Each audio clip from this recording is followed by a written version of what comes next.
ಚಾನಲ್ಗೆ ಸ್ವಾಗತ. ಇವತ್ತೊಂದು ಹೊಸ ರೆಸಿಪಿ ಅಥವಾ ಡಿಶನ್ನು ನಾವು ನೋಡುವ. ನನ್ನ ಚಾನಲ್ ನಿಮಗೆ ಇಷ್ಟ ಆದರೆ ಅಥವಾ ನನ್ನ ರೆಸಿಪಿ ನಿಮಗೆ ಇಷ್ಟ ಆದರೆ ನನ್ನ ಚಾನಲನ್ನು ಲೈಕ್ ಮಾಡಿ, ಶೇರ್ ಮಾಡಿ, ಸಬ್ಸ್ಕ್ರೈಬ್ ಮಾಡಿ.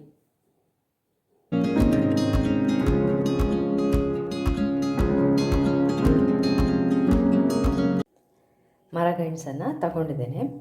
ಇದರ ಸಿಪ್ಪೆ ಎಲ್ಲ ತೆಗೆದು ಇದನ್ನು ಚಿಕ್ಕ ಚಿಕ್ಕ ತುಂಡುಗಳಾಗಿ ಮಾಡ್ಕೊಳ್ಬೇಕೀಗ. ಇದನ್ನು ಕಪ್ಪ ಅಂತ ಕೂಡ ಕರೀತಾರೆ.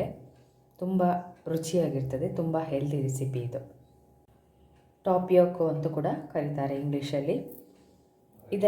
ಇದನ್ನು ಈಗ ಕಟ್ ಮಾಡ್ಕೊಳ್ಳುವ. ಮರಗೆಣಸನ್ನು ನೋಡಿ ಈ ಥರ ಇಷ್ಟಿಷ್ಟು ದೊಡ್ಡದು ಕಟ್ ಮಾಡ್ಕೊಂಡಿದ್ದೇನೆ. ಇದಕ್ಕೀಗ ಸ್ವಲ್ಪ ಉಪ್ಪು ಹಾಕ್ಕೊಳ್ಳಿ, ಸ್ವಲ್ಪ ಅರಶಿನ ಪೌಡರ್ ಹಾಕಿ ಬೇಯಿಸ್ಕೊಳ್ಬೇಕು. ಬೇಯಿಸಿ ನೀರನ್ನು ಚೆಲ್ಲಬೇಕು. ಈಗ ಇದನ್ನು ಬೇಯಲಿಕ್ಕೆ ಇಟ್ಕೊಳ್ತಾ ಇದ್ದೇನೆ. ಮರಗೆಣಸು ಬೆಂದಿದೆ, ಒಂದು ಕುದಿ ಬಂದಿದೆ. ಇದೀಗ ಇದರ ನೀರನ್ನು ಚೆಲ್ಲಿ ತುಂಡುಗಳನ್ನು ಮಾತ್ರ ಇಟ್ಕೊಳ್ಳಿ. ಅಂದರೆ ಮರಗೆಣಸಿನ ಪೀಸಸನ್ನು ತೆಗೆದಿಟ್ಕೊಳ್ಬೇಕು. ನೀರೆಲ್ಲ ಬಸ್ತಿಟ್ಕೊಂಡಿದ್ದೇನೆ. ಇದನ್ನೀಗ ಬದಿಗಿಡಿ. ಮಸಾಲೆಯನ್ನು ರೆಡಿ ಮಾಡ್ಕೊಳ್ಬೇಕು ನಾವು. ಮಸಾಲೆಗೆ ಒಂದು 5 ಉದ್ದ ಮೆಣಸು, ಒಂದು 10ರಿಂದ 15 ಈರುಳ್ಳಿ, ಚಿಕ್ಕ ಚಿಕ್ಕ ಈರುಳ್ಳಿ ಇದ್ದರೆ ಒಳ್ಳೆಯದು, ಒಂದು 4 ಬೆಳ್ಳುಳ್ಳಿ. ಇದನ್ನಿಷ್ಟನ್ನು ತರಿತರಿಯಾಗಿ ರುಬ್ಕೊಳ್ಳಿ. ಒಂದು ಮಿಕ್ಸಿ ಜಾರಲ್ಲಿ ಹಾಕಿ ಹೀಗೆ ತರಿತರಿಯಾಗಿ ರುಬ್ಕೊಳ್ಬೇಕು. ಒಂದು ಪಾತ್ರೆ ತಗೊಳ್ಳಿ, ಅದಕ್ಕೆ ಸ್ವಲ್ಪ ಎಣ್ಣೆ ಹಾಕ್ಕೊಂಡಿದ್ದೇನೆ. ಸ್ವಲ್ಪ ಸಾಸಿವೆ, ಸ್ವಲ್ಪ ಕರಿಬೇವನ್ನು ಹಾಕ್ಕೊಳ್ಳಿ. ಆಮೇಲೆ ರುಬ್ಬಿಟ್ಕೊಂಡಂತಹ ಮಸಾಲೆ ಇದೆಯಲ್ಲ ಅದನ್ನು ಹಾಕ್ಕೊಳ್ಬೇಕು. ಎಣ್ಣೆಯಲ್ಲಿ ಒಳ್ಳೆ ಫ್ರೈ ಆಗಲಿ.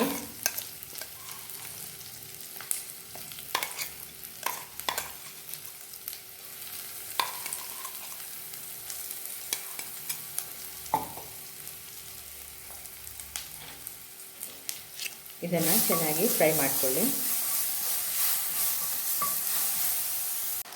ಇಲ್ಲಿ ನಾನು ಸ್ವಲ್ಪ ಮಿಕ್ಸಿಗೆ ನೀರು ಹಾಕ್ಕೊಂಡು ಅದನ್ನು ಕೂಡ ಹಾಕ್ಕೊಂಡಿದ್ದೇನೆ. ಇದಕ್ಕೆ ಸ್ವಲ್ಪ ಮೆಣಸಿನ ಹುಡಿ ಹಾಕಿ, ಮೆಣಸಿನ ಪೌಡರ್, ಸ್ವಲ್ಪ ಅರಿಶಿನ ಪೌಡರ್,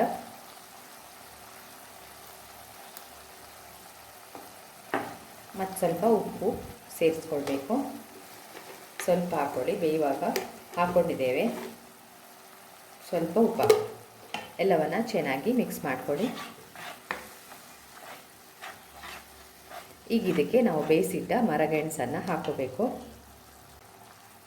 ಈಗ ಇದಕ್ಕೆ ಬೇಯಿಸಿದ್ದು ಮರಗೆಣಸಿದೆಯಲ್ಲ ಅದನ್ನು ಹಾಕಿ ಮಿಕ್ಸ್ ಮಾಡಿ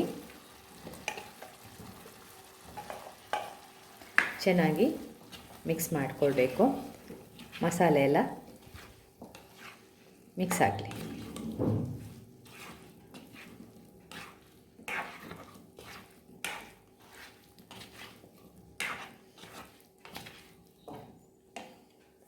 ಇದಕ್ಕೆ ಸ್ವಲ್ಪ ತುರಿದ ತೆಂಗಿನಕಾಯಿ ಕೂಡ ಹಾಕ್ಕೊಳ್ಳಿ.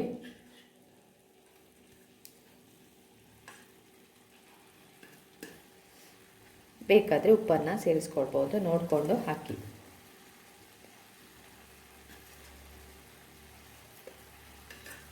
ಮರಗೆಣಸಿದು ಸುಕ್ಕ ರೆಡಿಯಾಗಿದೆ. ಇದನ್ನು ಪ್ಲೇಟಿಗೆ ಹಾಕಿ ಸರ್ವ್ ಮಾಡ್ಕೊಳ್ಳೋದೇನು. ಎಲ್ಲವನ್ನು ಚೆನ್ನಾಗಿ ಮಿಕ್ಸ್ ಮಾಡ್ಕೊಳ್ಳಿ.